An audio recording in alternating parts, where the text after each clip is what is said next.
Welcome everyone for our continuing education from Race Day Certified Timers. Today, Kevin and I are going to be walking you through some more advanced scenarios as part of our continuing education. Just want to kind of say hi, and Kevin is online here. Hopefully, let's just make sure he's there. Great. So as I said today, we're going to be going through more advanced scenarios. We're going to be looking at long ultra events, both solo and relay. And then we're also going to be looking at triathlon, both regular Olympic type triathlon and also a relay triathlon. So Kevin is your go-to person. If you have any questions as certified timers working on maps, you're working through things, again, just contact Kevin at Run Signup and he'll be glad to help you. Again, we hope that the information that we're about to present will be very helpful. So without further ado, we'll kind of get started here today. And Kevin will be online today as we're going through this. So if you have any questions about anything, just ask the questions in the panel there, and he'll be answering as we kind of go through things today. So hopefully everybody can see our screen. Great. Okay, so as I said, I'm going to be going through three different scenarios today. Actually, a little bit like four, because we're going to be doing a couple of different combinations on the triathlon. So we're going to look at ultra courses, we're going to look at relay courses, and we're also going to be looking at ultra relay. That's an event that we're going to load up today, and then we'll be moving into triathlon. So this will be very interactive. I'm going to, in terms of, I'm going to be showing the actual work. I'm going to be using actual events that are in RaceJoy at this point, and actually configuring it so that you can see how this works. And then I'll come back after I show the presentation, and then you know, we'll go through some typical kind of questions. So let's look at a standard ultra course to start with. So I've set up my race day certification. We'll be going through the solo course and a relay course. Before we even start, it's very important to remember that from a setup and processing, and you'll be seeing this in detail as we go through this today, if you have both a solo option and a relay option offered for your ultra event, you need to make sure that you enable both registration options. Today, as we see, you'll see there's different things you need to do for the relay than you would for the solo. So again, I know that a lot of our events out there that are in this kind of ultra space will have both options available. And so again, you'll need to set up both maps. So when you're working with these really long course maps, I like to use the full screen mode. You got a lot of real estate here. If you click on that full screen, you'll be able to see things a little bit easier in terms of this really long path that you're building and maintaining in the map builder. And you might want to check out that full screen option as you go through this. So we're going to load up. This is an actual course in Burning River. It's up in Ohio. And they have a path that's a 50-mile ultra solo event. And I'm going to go ahead and load that up.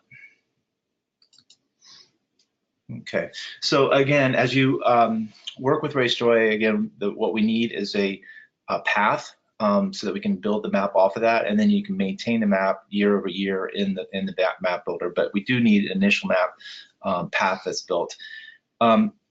Very important thing that you'll run into with ultra events is sometimes it's difficult to, especially in trail type events, to record you know, the entire 50 miles or 100 miles in one kind of sitting type thing, especially if you're dealing with trail events. So you will find that you can combine those paths together.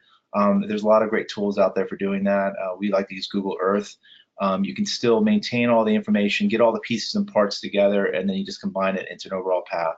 But once you have the overall path, you just load it in and generate those markers as we've just done there.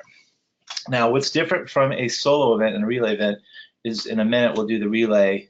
It's really all about setting up some different timing configuration, and we're also going to be dealing with you know, exchanges and so forth. But for a solo event, it's just like any other event that you've done at this point. You just need to load in that path, go ahead and generate all your markers. There's really, from a solo perspective, running through 50 miles, their experience is you know, really not different than running a marathon or you know, even a 5K. So really nothing you need to do different other than just getting that overall path built. We do see we got a little yeah, okay, come down here, mile 4. Okay, and you know, so then at this point, you know, we've got the path loaded in.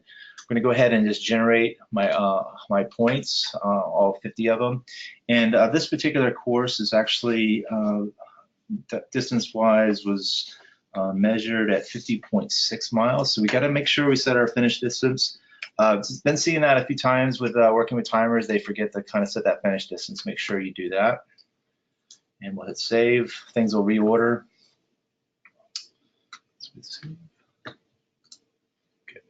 Okay, great. And so now it starts up at the top. So again, from a solo perspective, everything is pretty much going to be always on by default. You will want to issue alerts every mile. It really is an option as a timer. If you don't want to send out alerts to friends and family every mile in a 50 miler, you can turn those off. Again, that's an option.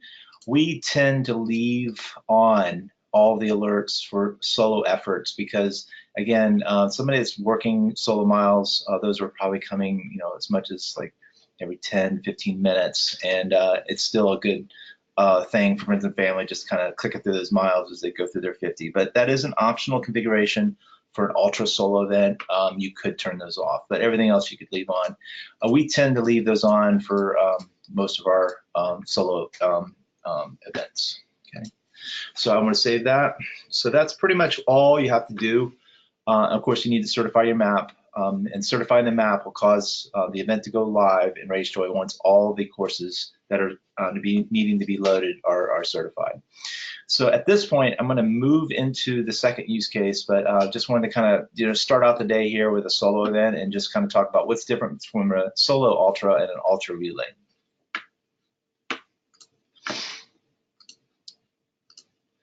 So really the key kind of takeaway from ultra course mapping is that RaceJoy needs a single contiguous path.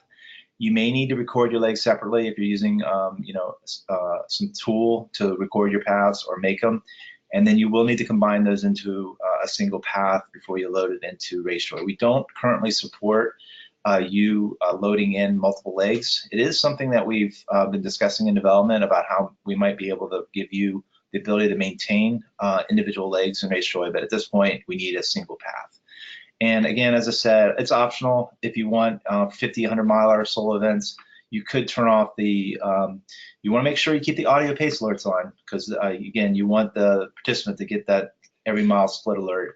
But you could just send out alerts every 5 miles for the really long distance events. So at this point, I'm going to move into a relay course mapping scenario, and this is going to get a lot deeper now. And we're going to actually use an ultra event for the relay, but what I'm going to be showing you does apply to just even like marathon relays and so forth. But there are some special things that we want to do if we get into ultra relays.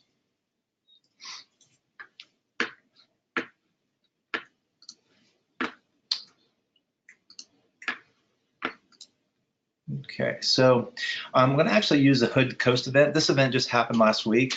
So again, it's a nice usage of RaceJoy. It's an ultra relay event. It's not the Hood to Coast that happens in August. It's the pre-event that they do in May and leads into their August. It's actually a qualifier to do the Hood to Coast in August. So again, I need a single continuous path, and so I'm going to go ahead and load in that 75 miler that they had this weekend and generate all our markers. Now, what's different with a relay and an ultra relay? Actually, let me go full screen on this to make it a lot easier for us to see everything that we're doing here today.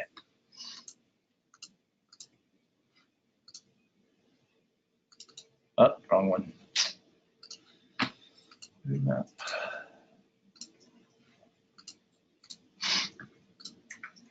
All right, here we go.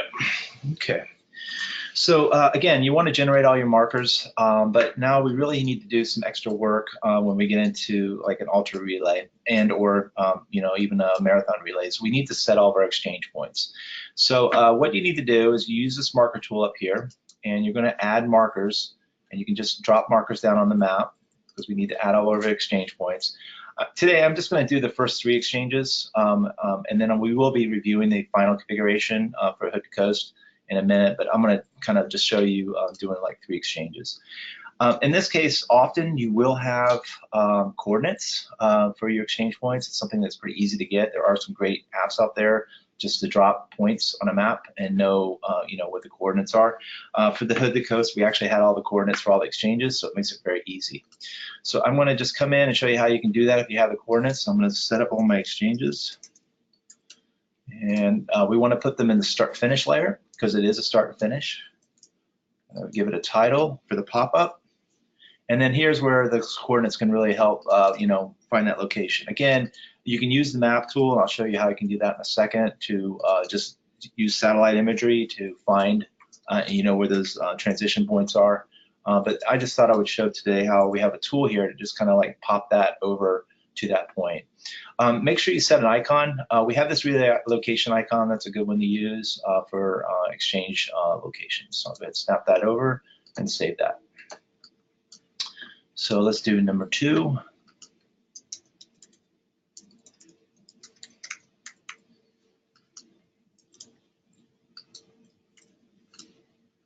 And again, we're going to set our icon, and we're going to set up our location.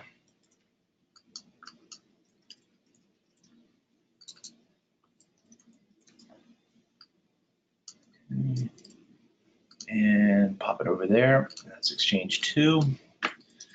And then we're going to do exchange 3.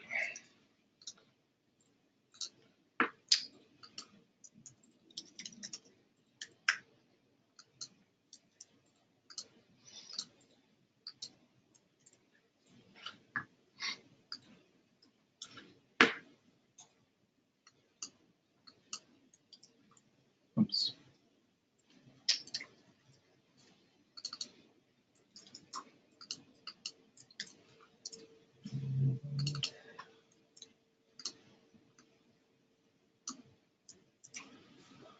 Pop that over there, set the icon, and there we go.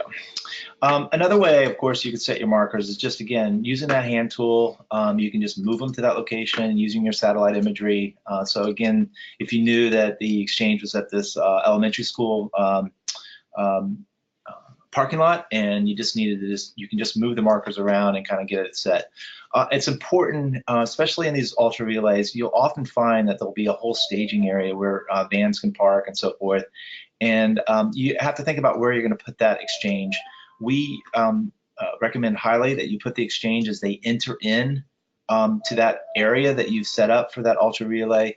You want the alert to finish as the runner comes into that area. Especially often they'll kind of just pull off the side and do something. They may not get to what you think is the official handoff until later. So you want to kind of end their clock as they enter into the area. And again, the overall clock for the relay will always be running, and the next person's leg will continue from that point. And so the time, again, that they spent here will still be accumulating. But you want to end that, you know, that clock for that person as they enter into that area.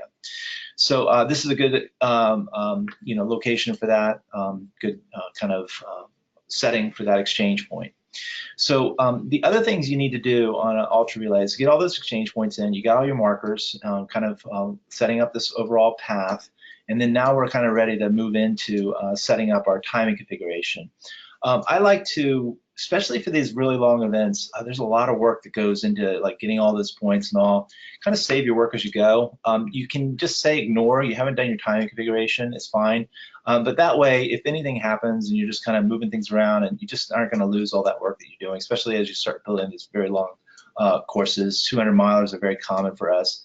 So just save your map, just get all that exchange work in, get all your timing points in. At this point, you're really ready to move into you know, the timing configuration for your ultra relay. So we're going to go ahead and bring that up. Okay, so here we have lots of points, and we see at the bottom we have the exchange locations and finish. So again, we're going to come back to this process type in a second, but I can go ahead and autofill the distances and just kind of get the basic configuration in here. I do know that this particular course is a 78 miler, so I have to set my finish distance, very important. And then I need to know the cumulative distance to those exchange points. So we use Google Earth. It's a really great tool for measuring. They have a nice path tool where you can just measure between, you know, the last mile marker and that point. And so I was able to get these distances really very accurate, very easily using that tool. So I'll go ahead and set those in.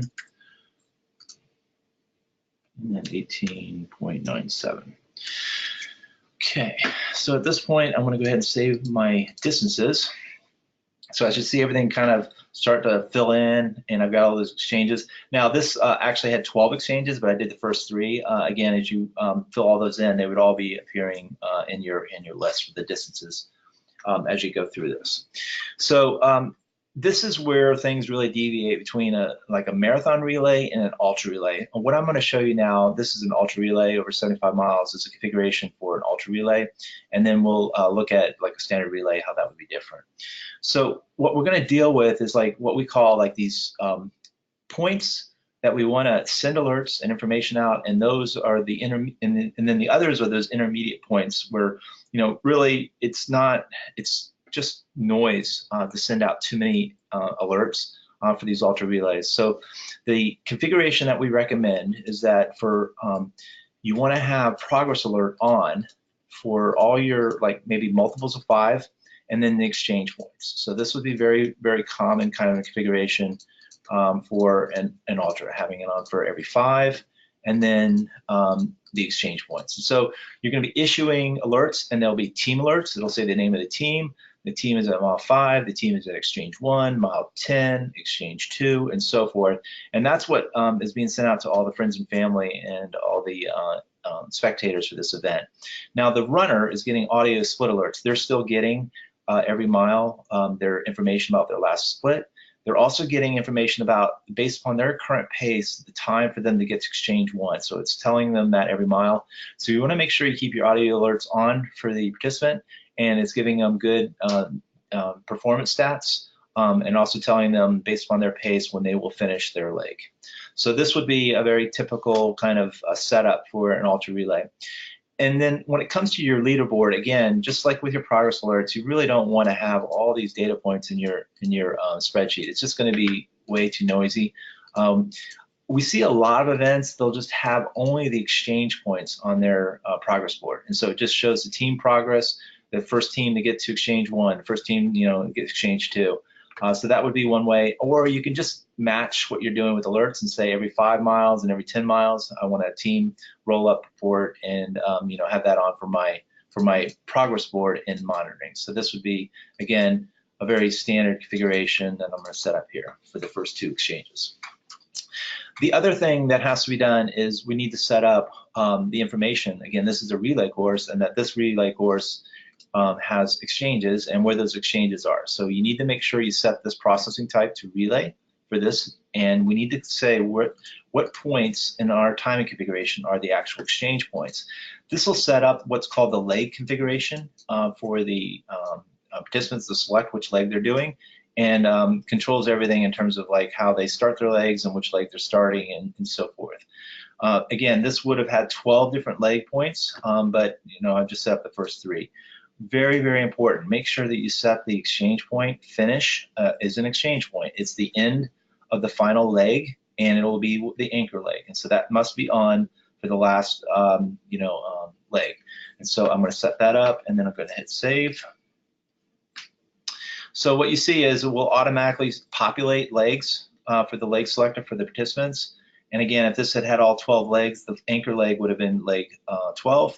And so forth. And again, if you want, you can change these names that'll appear in terms of like what they're setting up on their phones. A little bit later here today, I'm going to do a triathlon relay, and you'll see how you can change these leg names to be more meaningful for a triathlon relay. But this is a very good configuration. Most people doing ultra relays are just want to see, hey, I'm doing leg 2, I'm doing leg 3, and so forth, and just leaving the default names is the best configuration for something like hood to coast that we're doing here today. So I've set up my timing configuration, and again, if I click over and look at hood to coast here and look at their actual event that they had with us, again, you can kind of see how this looks. And so, exchanges are got all these properties on, and they've got all the different relay legs. And again, they turned off the progress alerts for all those intermediate miles, left the audio pace on again for the participant that's running, all that's on, and then deciding what they wanted to have on their exchange board and turning those properties on.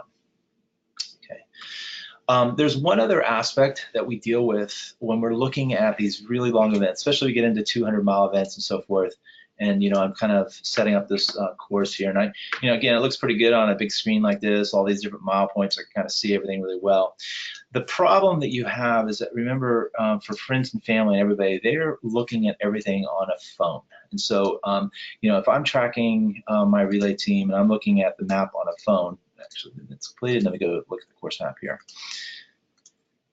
Having all those markers, probably not the best experience on a phone or a tablet.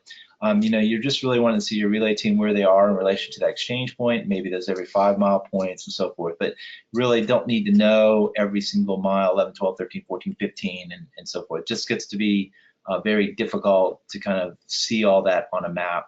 So what we do for these ultra relays is a slight change than you would do in a regular relay, and we put the markers in a different layer. Again, remember what you're doing. You're setting up layers on a map, and all these layers are being drawn on a map on the phones and so forth. And so that category that you're putting things in, this category here is, just think of it as different layers on a map that you're setting up. So I got a mile marker category, I've got the start finish category, I have entertainment, I've got restrooms, and all of those layers are filterable layers that they can turn on and off on the map as they're kind of looking at things.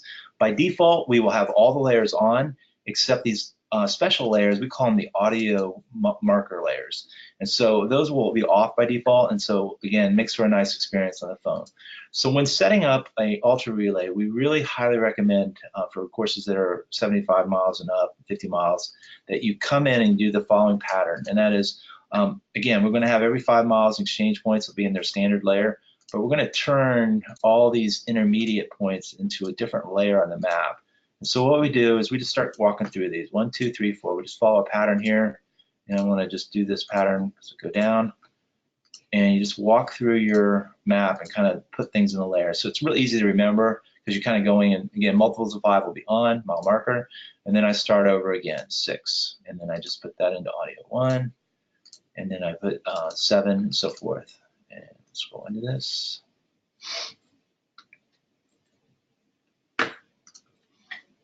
And 2, and 3, and so forth, okay? And so that's the pattern that we do. It goes pretty quick. You can go through everything really quick, and then you save your map.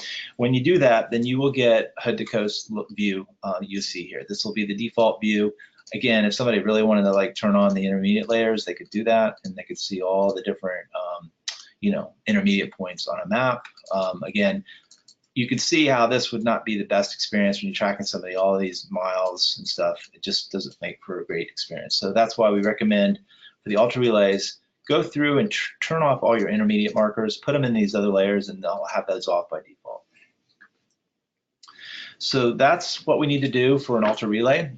Just to review, I've set my configuration to relay, I've set my exchange points, and I've saved my map with all the exchange points in the right location, and I've made sure those exchange points really reviewed them and made sure that it's I know they're going to be doing parking here, and that it's as they enter into that parking area, it's kind of what you want to set up.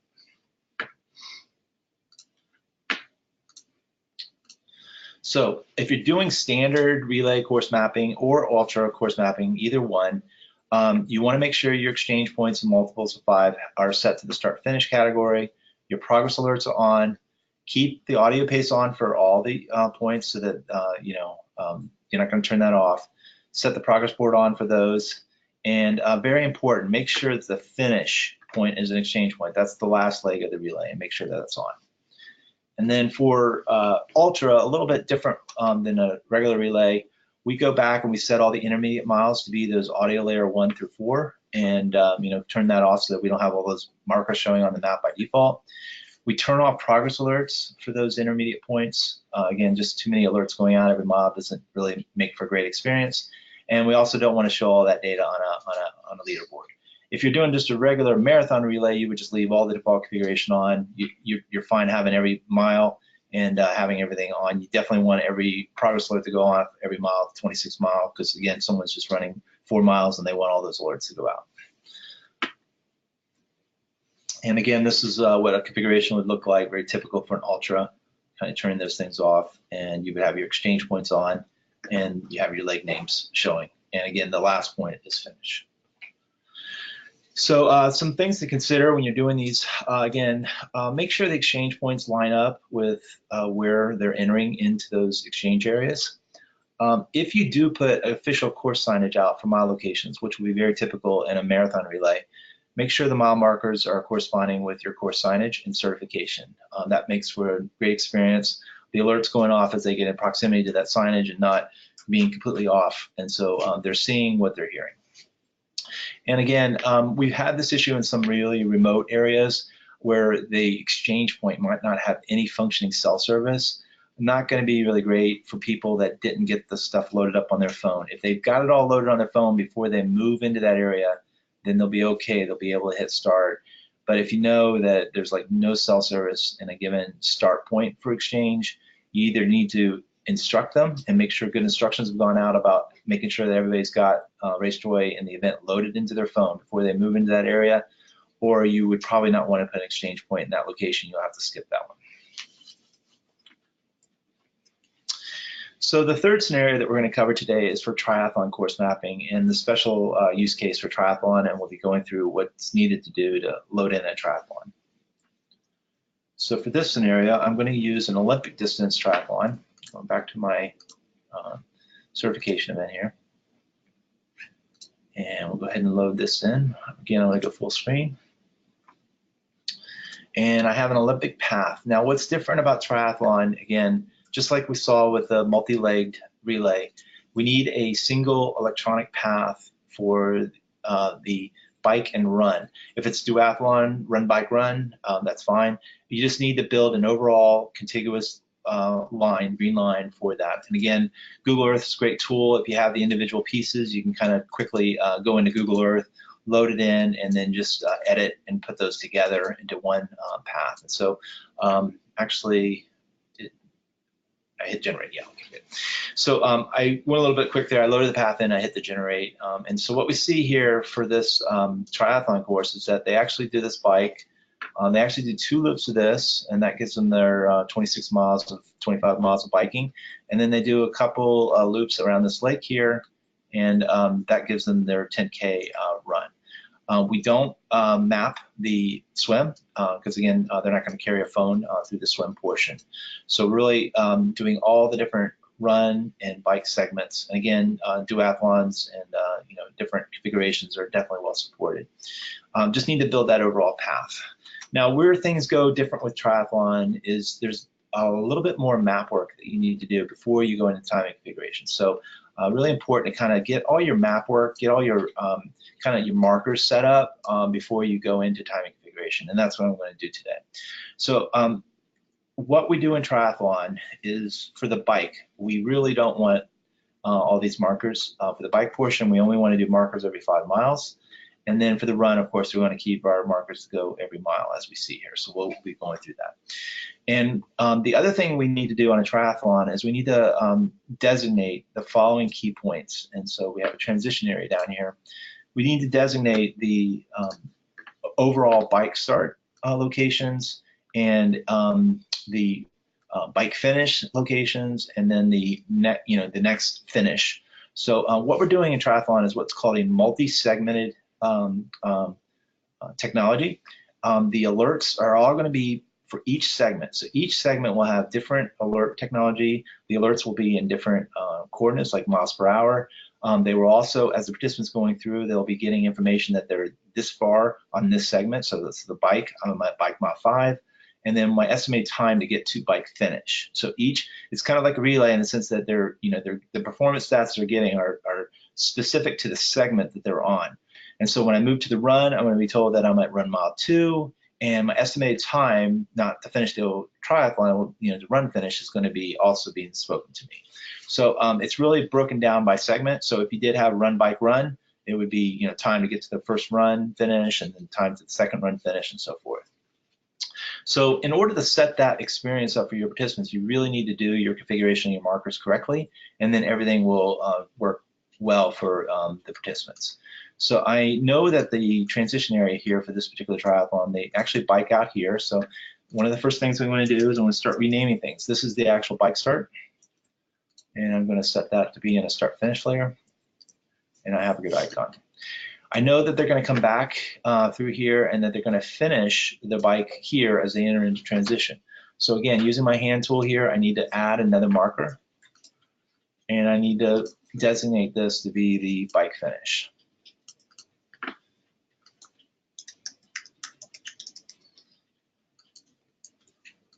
Again, put that in the start finish layer, set it as an icon here, and so we have a bike finish as they come through.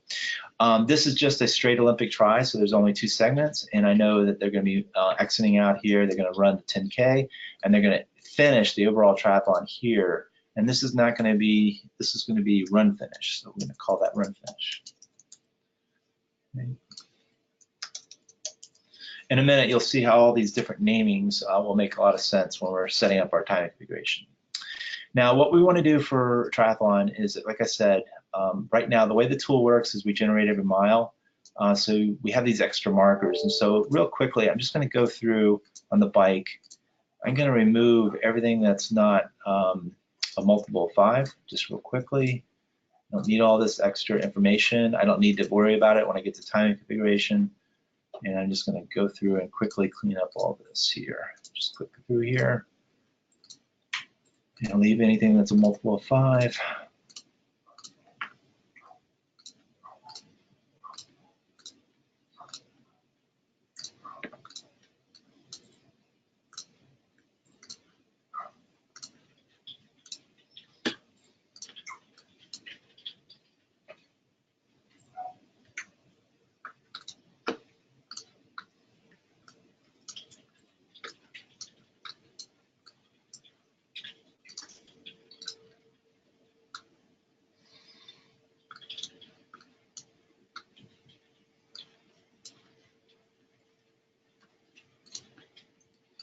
Okay, so I got all that cleaned up, looking good. So I'm going 5, 10, coming back through 15, 20, 25, and then I end.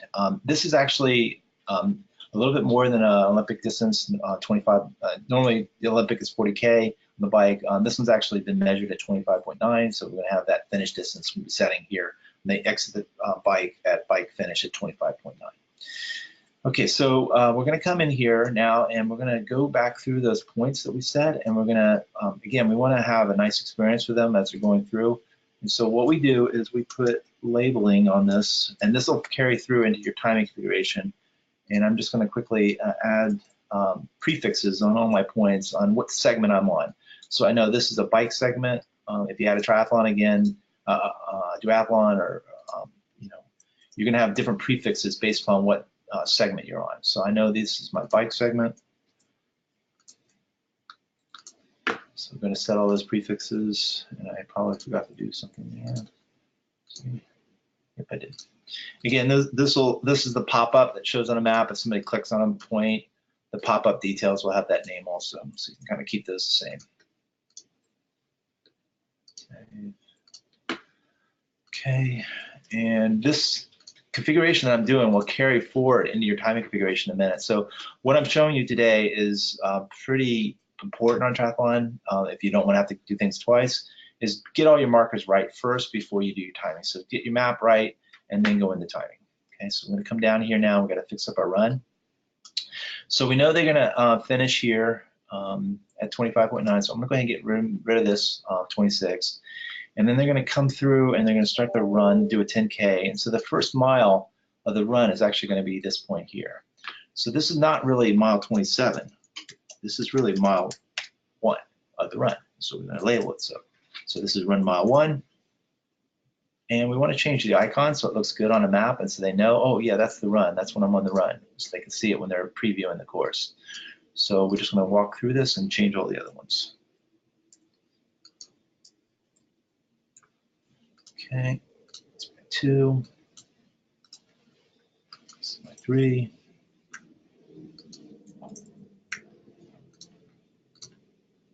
And I forgot to change the icon. This is my mile 4.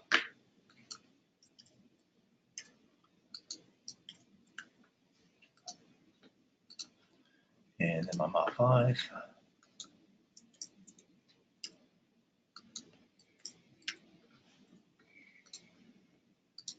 And then we finish the 10K with the run finish. Okay, so again, I recommend at this point, this is a good time to save your map. You've kind of gotten all the marker work. You've gotten rid of all your intermediate points on the bike.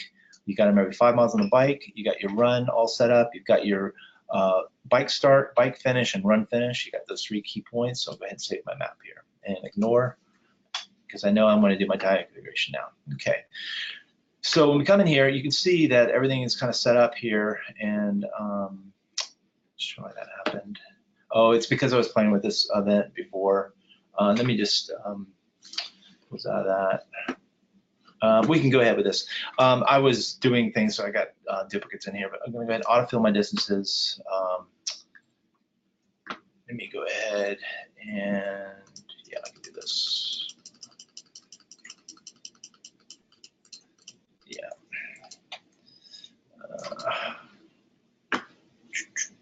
See what comes up. Okay, good. All right, so I'm going to come back and autofill my distances. So I have my bike start here. I got my bike 5, 10, 15, 20, 25. I know my bike finish.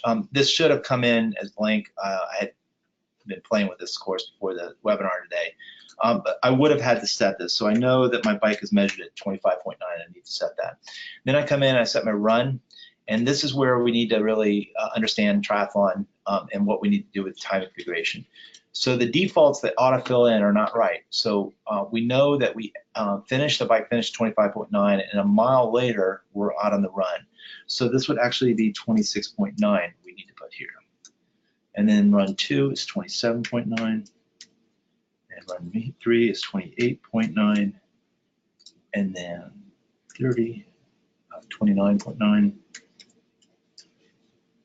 And then 30.9, and then it's actually a 10K, so another 0.2 more than that will get us 32.1. So let's see, I got this right. 25, 26, 27, 28, 29, 30, 32.1, good. And the other thing that, again, I had hoped to show this to you without it being set, but normally by default, this would have come in and everything would have been set to minutes per mile. That's the default. And what you need to do, very important, is go through and set every one of these to miles per hour for the bike. And so I'm going to go ahead and do that. And you just pull down and drop down, set these to all miles per hour. Do that. And so you'll need to do this because by default, those will all be set to minutes per mile. And the bike finish is actually the end of that last 5 miles, so that would also be in miles per hour, okay? All right, so I've got all those set to miles per hour. The run is going to be in minutes per mile. That's something that I need to make sure to set. And I've set the cumulative distance. This is important. So it's always cumulative distance on that segment from the overall start. So the cumulative distance is 26.9 from the overall start. And so we had to go through and set those for the later segments. The first segment will auto-populate for you, and then you have to set the later segments. The other thing to note here is that I've set up, a naming standard. So the spoken audio name they're going to hear as they go through those locations is they're at bike mile 5, bike mile 10. So you want to be giving them that kind of information. And it'll also be speaking to them saying the time to get to bike finish is. And so this is key that we have that kind of verbiage, because that's the words that we're going to use as we speak to them on that segment.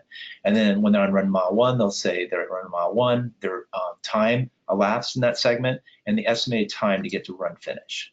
And so again, you could have another segment, so it could be run, bike, run, and different things. And so you would just follow that same pattern. Make sure you name your points, and it might be run 2, mile 1, run 2, mile 2 if you had like a second run. And you would always want to set your cumulative distance. And then the key other thing here is make sure you set your miles per hour and your minutes per mile based upon if you're on a bike or a run for that segment. The only difference from a regular triathlon that I've done here and a relay triathlon is really setting up a different course and setting up the configuration to be different. So if you have both a regular triathlon and then a relay triathlon, you'll have to set up both courses, enable both courses on your dashboard, make sure they're both enabled for the relay and the other one. And then for the relay, all you would do is, I'm going to go and just use this one, is change the timing configuration. You would make it relay, and then you would come here on the exchange points and say, okay, this is my exchange point when they finish the bike in the run, and I'd hit save here, and it's going to populate that as a relay point. And this is again where you can override that and say, well, this is the bike leg, so this first to here is the bike leg, and then this is the run leg. And so when they're setting up their phones, they'll be able to choose, I'm doing the bike leg or the run leg, and then the start button will say start bike leg, it'll say start run leg. So again, you can kind of control what you're showing to the user by putting those leg names in there for their leg selector and their start. So really for triathlon relay, that's really just the change that you would do is have a different course relay type and then setting up those exchange points. The timing configuration will be the same for both standard relay and the relay triathlon. Okay. So coming back to our talking points. So kind of the extra work for triathlon is you do need to create a single path for the combined bike and run. And it goes through transition, so you often have to kind of connect those two segments that you have. You do not need to include the swim course. We label the markers, so we do all the marker work first, label all your markers first, get all the bike miles and the run prefixes on, get your exchange points set where they are, the bike finish point and the run finish, get those transition points set up, and then after you get all that saved, then go into the timing configuration. Once you go into timing configuration, all you need to do is remember to set your bike points to mile per hour, run points go to minutes per mile. You want to make sure the distance is cumulative distance, so as you start moving into your later segments, you'll just accumulate your distance on those later points. So that would, like run mile 1, for example, would be bike finish plus a distance of 1. If it's a relay type course, you need to make sure you set your processing type to relay and then turn the exchange property on for those exchange points.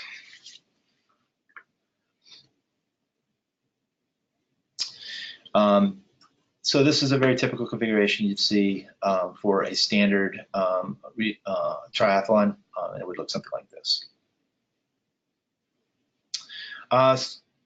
Just a reminder, we do have seen the timers just forget and don't understand about the miles per hour, so just kind of the key takeaways, make sure to remember to set that. The other thing is just check out this course again, kind of show this to you. It's very common in triathlon. You got really tight courses when it comes to these transition areas and the finish. So it's like they're just very tight areas. Remember, you have this tool that kind of shows you the proximity radius that you set.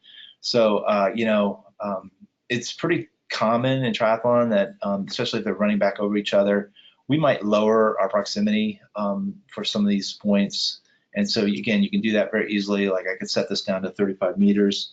We wouldn't go anything lower than like 20 meters, but that's a good, kind of thing. And so, just get a little bit tighter. Again, these courses are traditionally a lot tighter in terms of where you're putting things, and you can kind of lower your proximity to kind of go based upon what is for a fact where the bike finish is going to be and where the run finish is going to be. And then again, we see this often.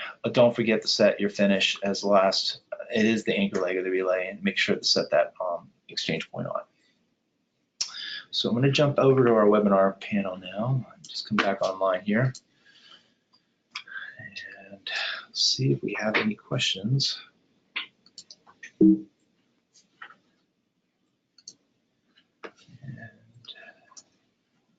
see, and hey, Kevin. So thank you again for joining us today. If you have any questions after the webinar has been done, just shoot it to Kevin at runsignup.com, and we'll be glad to help you. And you're muted, Kevin. Yeah, so my email is just kevin.lai at runsignup.com. If you send it to Kevin at runsignup, that'll get to Kevin. Good, yeah. Yeah, so really glad that you joined us today. Thank you so much for continuing with your education with RunSignup and RaceJoy. And this concludes the continuing education for RaceJoy on the Ultra and Triathlon courses. Thank you.